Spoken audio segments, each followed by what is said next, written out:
Over my years of experience as a human being, I've learned that living is hard. People are expected to get by in life knowing how to take care of themselves physically, and do taxes, and to make food, and to breathe. And while I can't help with that fourth one, Touch Generations has the answer for the other three. Touch Generations was a Nintendo-owned brand which would develop games which were intended for a more casual audience. They were the creators of games like Clubhouse Games, Brick Band Academy, and even Nintendogs. And of course they created the topic of this video, the Personal Trainer series. Hey Kiara, want to cook something on this? Yeah. Yeah, good. How about Kung Pao chicken? Yeah. Cut the green onions into 3/4-inch lengths. See, I'm not cutting my fingers at all. It's time to mix the seasoning. Can you stir that? Yeah. Continue. Okay, saute the chicken. We're done after this. Are you proud of yourself? Yeah. Yeah. Me too. It's ready to eat. We did it. I know. Chinese food, and it was easy. Personal Trainer Cooking, only for Nintendo DS. Rated E for everyone. Yeah. These are self-help games. They're basically meant for the people who don't typically play games. There are 3 personal trainer games: walking, math, and cooking. I will talk about them in that order.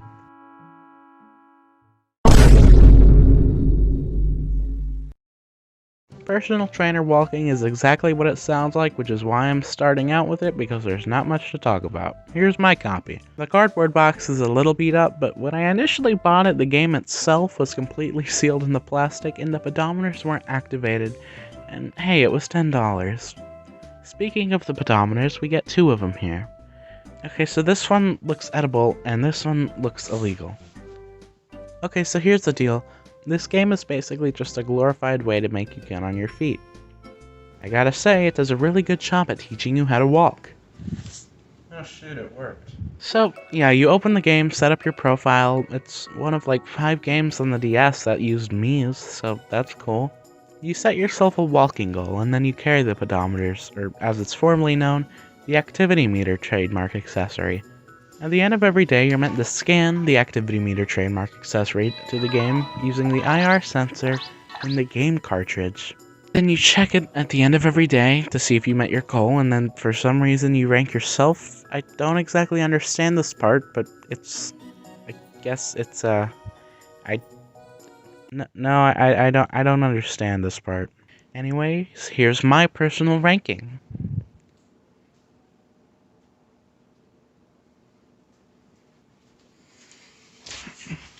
Exercise, more like dumb.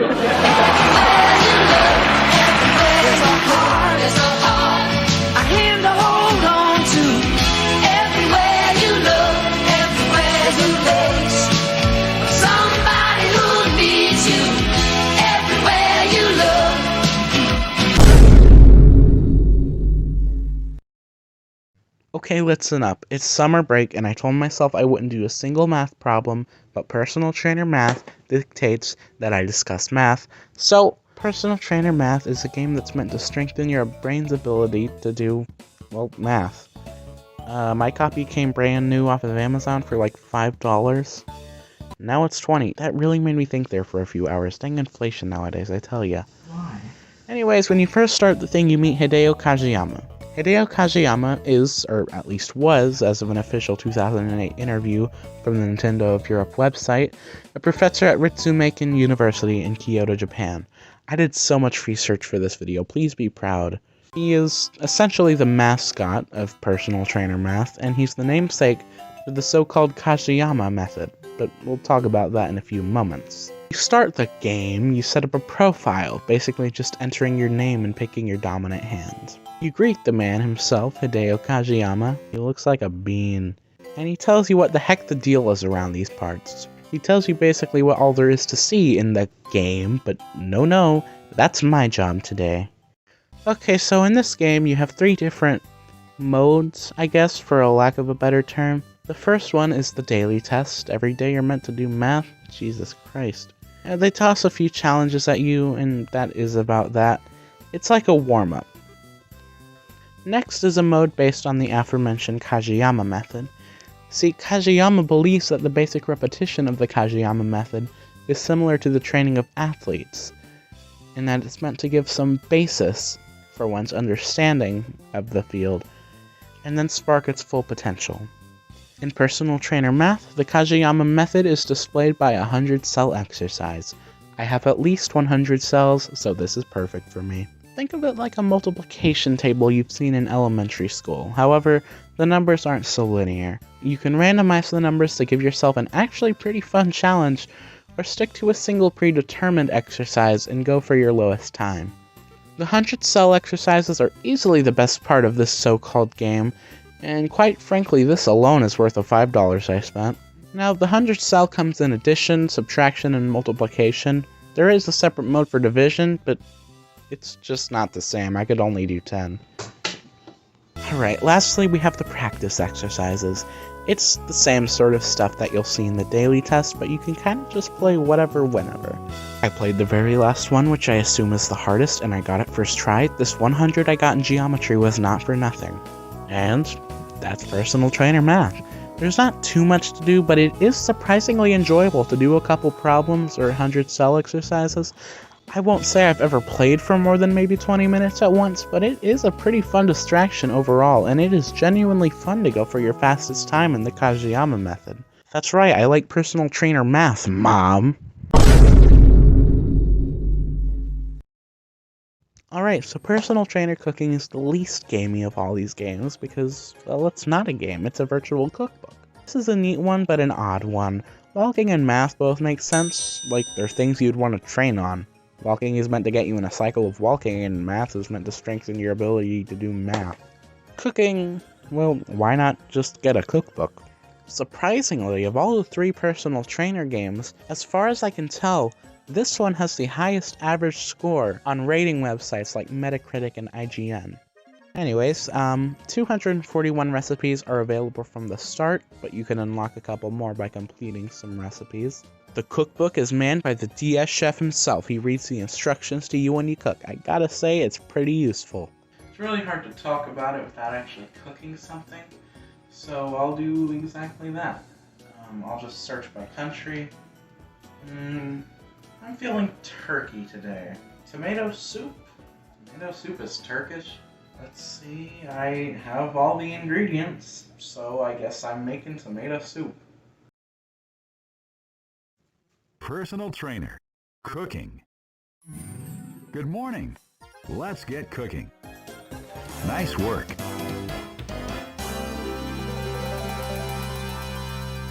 Hey, what's up guys? Welcome back to Hinging with Harlow. For this week we're taking a look at the tomato soup recipe from Personal Trainer Cooking on the Nintendo DS. So I'm just going to take my stylus out very cowardly and get started. The first step is to chop the tomatoes. You'll need a cutting board and a kitchen knife. Alright, we're going to do exactly that. Here's my knife, and here's my cutting board, along with me getting very confused at my DS for whatever reason. But we figured it out, so. I have one medium beef steak tomato here, which I'm going to cut up, but not before I remove this little green thingy at the top. Now I will warn you, I'm not very good in the kitchen, so this may be disturbing to other people who are more experienced. So for whatever reason, I start to slice the tomato like I'm about to make some sort of tomato sandwich. And this is where I start to have issues with my cutting board because my setup is not the most ideal, but it's the best I can do. So I start cutting up the tomatoes some more, and now I'm realizing there's got to be a better way to do this. So here's a new cutting board. The tomatoes are chopped. Woo, magic. These aren't chopped how you want them to be, but let's move to the next step. First, finely chop the tomatoes. Yeah, I didn't click past the screen that was telling me what I needed for the first step, so, yeah. The next step is to cook the tomatoes. You'll need a saucepan. Yeah, I'm not sure if you can tell here, but tomato juice is dripping off onto the oven, which, a big mistake. I am going to regret this very severely later on. Melt the butter in the saucepan over a low heat without allowing it to burn. Alright, so this one was a bit tricky for me because it is incredibly easy to burn butter, but I do think that it will add a lot of flavor to the tomato soup, and down the line we're going to be adding flour, which adds to the texture. But anyway, here's my pot. The recipe calls for 2.5 teaspoons of butter. I don't have any melted butter on hand, so I just used a spoon to scrape off the stick. As you can see, I'm fumbling like an idiot with the stove because beforehand I cleaned it and water is not its friend. I was worried that I broke the stove, and I checked all of them, and luckily I did find one that lit, so unfortunately it means you can't see the pot, but that's just where I'm gonna have to put it, so it is what it is. Anyways, the best way to keep butter from burning is to just keep it moving so it doesn't stay in one place too long. Here's me trying to get some shots of the butter, also not knowing how depth perception works. I hope you enjoy it. So we're going to keep the butter on low heat, and we're going to go fetch our next ingredient, which I believe I already mentioned, but it's flour. And we're just going to add 1 tablespoon to the butter, and this is going to make what's called a roux, which is going to thicken our soup later on. You want to just keep mixing it. It may clump up at first, but if you keep mixing, it will become smooth and it'll look something like this. It's very delicious, I promise you. Pour in the chicken stock gradually, stirring continuously. Yeah, it's odd. I never knew that tomato soup was made with chicken stock. It doesn't really make much sense to me. I would think they would just use tomato juice or water. But anyways, I get my half cup of chicken stock in the worst way that I possibly could, and I bring it back over the pot and just keep stirring. Add the chopped tomatoes and simmer for about 10 minutes over low heat until the mixture thickens. Now, I'm already a bit confused after the embarrassingly small amount of chicken stock. But anyway, here are my tomatoes, and I make the last minute decision to just chop it up some more because it was not finely chopped enough at all. So I'm adding those in, and then I'm going to stir it very thoroughly to make sure that everything is evenly distributed. I'm going to set a timer using the game, and I'm just going to stand here for 10 minutes, stirring frequently. Now, I don't know how many of you recognize the format of this part of the video, but this is a very blatant parody of a YouTuber called Babish Culinary Universe. Could you hear the air quotes there? I hope this part of the video is at least somewhat interesting because I made tomato soup that I don't even enjoy. If you can't tell, I'm very bored. I was using my phone to record, so obviously I couldn't play on it. So I just kind of had to walk around and do whatever. So, you know, there's that. Time is up, so I guess we're just gonna go to the next step. Now it's time to strain the soup. Use a fine sieve and a saucepan. That was hard to hear, but we're straining the soup with a fine sieve in a saucepan. Now, I didn't have a fine sieve when I made this, and so all I have is a colander. So I guess it'll have to do. Transfer the tomato soup through the fine sieve into a separate saucepan using a ladle. Yeah, at this point I'm starting to get kind of bummed.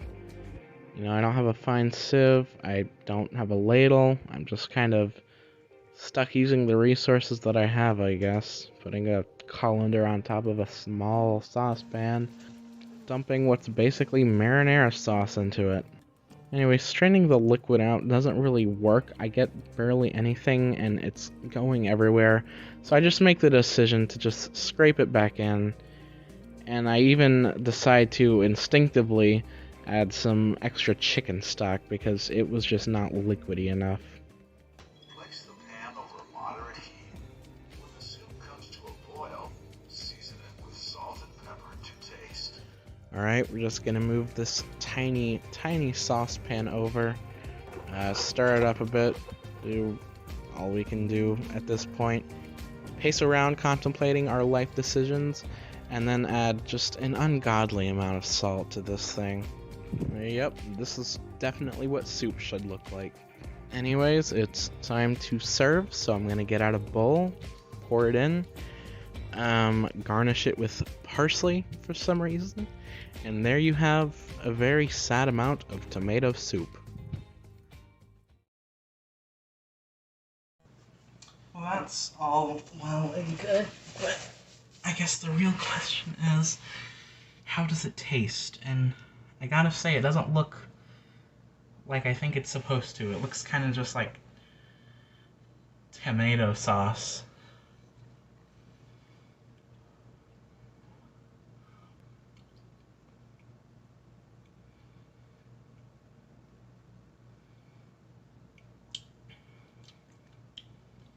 It's okay.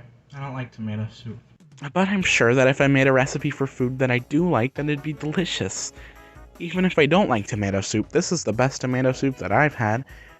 In fact, I used personal trainer cooking to cook up some beef bourguignon for the family this week leading up to this video. I am recording this beforehand, but let's ask Harlow from the future how it was. It was delicious. It had red wines, vegetables, beef taste. Yeah, it's fascinating. I thought this thing was useless, but no, it's just boring. No, I'm kidding. Anyways, of course there are ingredient lists, and you can even choose to exclude recipes with ingredients that you or whoever you're cooking for can't eat. Good thing to know, because for future reference, I can't eat tomato soup.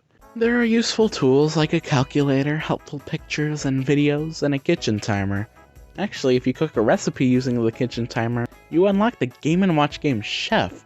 That's a really weird reference, but it's really cool, honestly. I am surprised at how much charm this software has. The DS Chef, the music that plays while you cook, it's all very nice. Now that I finished my meal and this video, I want to thank you all for watching. I really hope I got this video out on time. I'm recording this like a week before the video is supposed to come out. Anyways, cool stuff is in the description below, like Discord. Like and subscribe, whatever. I don't really care. Do what you want. See ya.